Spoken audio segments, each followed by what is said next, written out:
దయచేసి ఆ రోజు ఉదయం 10-10:30 లోపల రావాల్సినటువంటి అవసరం ఉన్నది. మరి కేటీఆర్ గారు మిగిలిన ముఖ్య నాయకులందరూ ఆ రోజు భాగస్వామ్యం అవుతారు. మరి 10-10:30 నుంచి 12:30-1 గంట వరకు మనం ఇక్కడే ఉంటాం. అందరికీ కూడా మరి భోజనాలు కూడా అక్కడ ఆ రోజు ఏర్పాటు చేయడం జరిగింది. రెండోది, ఏ టైం ఎట్లా వస్తుందో మనకు తెలియదు. ఈరోజు చూస్తున్నాం, ఈ ఫిబ్రవరి మాసంలో మన కార్పొరేటర్ల టైం అయిపోతుంది, కార్పొరేషన్ టైం అయిపోతుంది.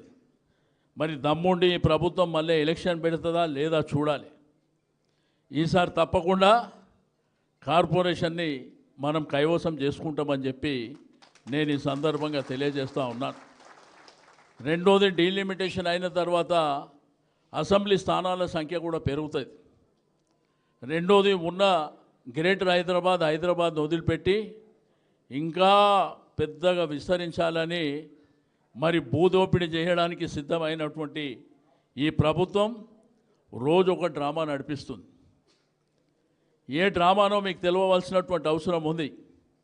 మీకు బాలనగర్ ప్రాంతం కానీ, చెర్లపల్లి ప్రాంతం కానీ, జీడిమెట్ల కానీ, కాటేదాన్ ప్రాంతాలు కానీ, ఉప్పల్ ప్రాంతం కానీ, మరి ఈ ప్రాంతాలలో కొన్ని ఇండస్ట్రీస్ ఉన్నాయి.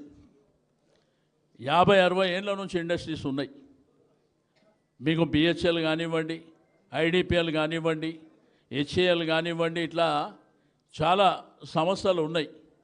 ఆ రోజు ఇండస్ట్రీస్ పెట్టాలని ప్రైవేట్ వాళ్లకు మరి ఆ రోజు గోపాల్ గారిని వేదిక మీదకి రావాల్సిందిగా కోరుతున్నాం. ఆ రోజు ప్రైవేట్ వాళ్ళకు పెట్టాలని కొన్ని ఇండస్ట్రీస్ కూడా మరి ప్రభుత్వం, అప్పుడున్నటువంటి ప్రభుత్వాలు, ఆ రోజు ఉన్నటువంటి ప్రభుత్వాలు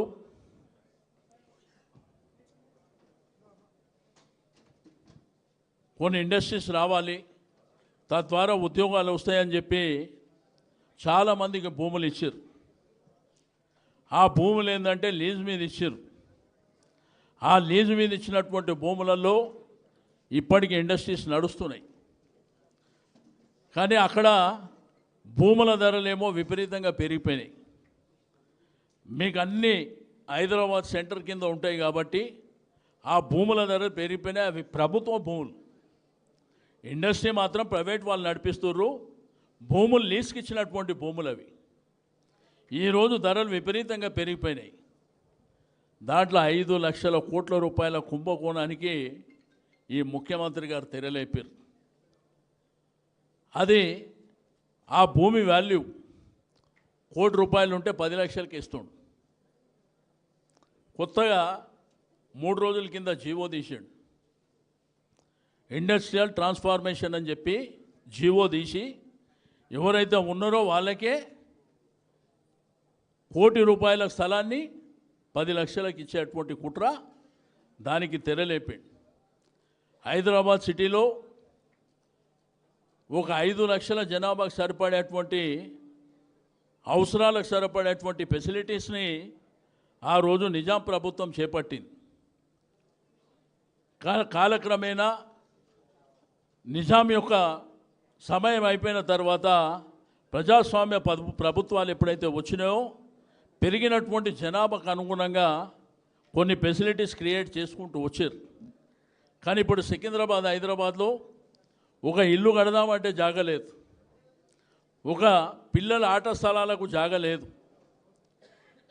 బొందలగడ్డ కానీ గ్రేవ్యార్డ్ కానీ, మరి అదేవిధంగా కబ్రస్థాన్లకు జాగ లేదు. దాంతోపాటు కళ్యాణ మండపాలు కట్టుకోనికి జాగ లేదు. హైదరాబాద్ ప్రజలకు డబుల్ బెడ్రూమ్ ఇల్లు కట్టాలంటే మన దగ్గర జాగ లేదనే బయట కట్టించినాం.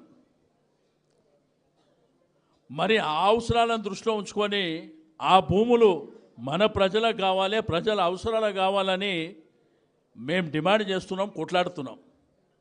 అవి ఇవ్వడంట, అవి అమ్ముకుంటాడంట. ఎవరు జాగిరని అమ్ముకుంటారు. కాబట్టి ఈ విధమైనటువంటి మోసాలు పెద్ద ఎత్తున జరుగుతున్నటువంటి సందర్భం. కానీ చాలా ప్రభుత్వాలను మనం కూడా చూసినాం. నాకంటే అనుభవం ఉన్నటువంటి మీరు కూడా ఉన్నారు, చాలా చూసారు. ఎంతోమంది ముఖ్యమంత్రులను చూసారు, ఎన్నో ప్రభుత్వాలను చూసారు కానీ ఇటువంటి తుగులక్ ప్రభుత్వాన్ని మాత్రం ఫస్ట్ టైం చూస్తున్నాం. దీనికి ఎక్కువ సమయం కూడా పట్టదు. మరి మ్యాటర్ ఆఫ్ ఇంకొక 2 ఏళ్ల తర్వాత ఇక వీళ్ళు సచ్చినా వీళ్ళ జీవిత కాలంలో మళ్ళా అధికారంలోకి వచ్చేది మాత్రం కళ. కాంగ్రెస్ అంటేనే ఒక గోస అని రాష్ట్రంలో రైతాంగం నుంచి మొదలుకొని మరి ఆటో కార్మికుల నుంచి మొదలుకొని ప్రతి ఒక్కరు కూడా మాట్లాడుతున్నటువంటి సందర్భం. ఈరోజు తెలంగాణ రాష్ట్ర జనాభాలో ఎస్సీ ఎస్టీ మైనారిటీలు బీసీలు కలుపుకుంటే 85% ఉన్నటువంటి వాళ్లకు కాంగ్రెస్ ప్రభుత్వం రాకముందు 42% బీసీలకు ఇస్తామని కామారెడ్డి డిక్లరేషన్ అని ఒక పెద్ద మోసానికి తెరలేపారు.